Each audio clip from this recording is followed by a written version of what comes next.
BCS পরীক্ষা দেয়া এবং যোগদান করা যেন দীর্ঘসূত্রতার অপর নাম। ৩৭তম বিসিএস এর কার্যক্রম শুরু হওয়ার পর পেরিয়ে গেছে ৩৪ মাস। এখনও নিয়োগ পাননি চূড়ান্ত চাকরি প্রার্থীরা। পরীক্ষার এবং চাকরিতে নিয়োগের সময়সীমা কমিয়ে আনার দাবি চাকরি প্রার্থীদের। পিএসসির বর্তমান চেয়ারম্যান ডক্টর মোহাম্মদ সাদিক বলছেন, যৌক্তিক কারণেই বিসিএস পরীক্ষার জন্য দীর্ঘ সময় লাগে।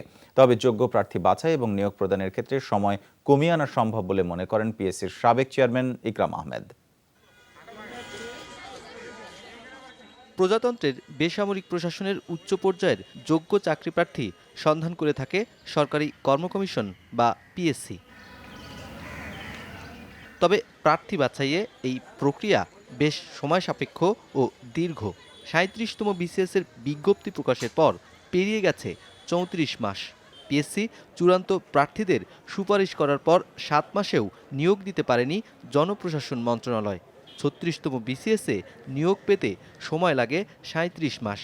প্রশাসনিক অনেক দীর্ঘ প্রসেস, এটাকে যতটুকু কমিয়ে নিয়ে আসা যায় আমি মনে করি ততটুকুই ভালো।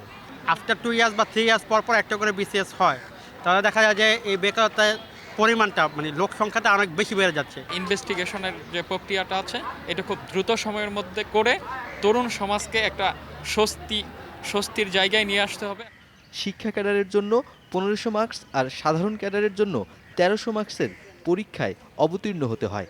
আমরা সর্বনিম্ন 1 বছর 8 মাসে করেছি। তার জন্য আমাদের সময় লাগে, কারণ 37-এর নন ক্যাডার করছি, 38-এর খাতা দেখাচ্ছি, 39-এ ভাইবা নিচ্ছি, 40-এর প্রিলিমিনারি প্রশ্ন রেডি করছি। কারণ একটা পরীক্ষা মানে কিন্তু একটা পরীক্ষা না, 27টা ক্যাডারের পরীক্ষা। এডুকেশন ক্যাডার শুনতে একটা ক্যাডার লাগে তো আমার 80 টাইপের লোক। এর মধ্যে ৩৮তম বিসিএস এর লিখিত পরীক্ষার ফল পেতে অপেক্ষা করছেন প্রার্থীরা। চিকিৎসকদের জন্য নেওয়া হচ্ছে ৩৯তম বিসিএস এর মৌখিক পরীক্ষা। ৪০তম বিসিএস এর বিজ্ঞপ্তি দেওয়া হয় গত সেপ্টেম্বরে। এপ্রিলে হতে পারে প্রিলিমিনারি পরীক্ষা ও নিয়োগ প্রক্রিয়ায় সময় কমিয়ে আনা সম্ভব বলে মনে করেন পিএসসির সাবেক চেয়ারম্যান।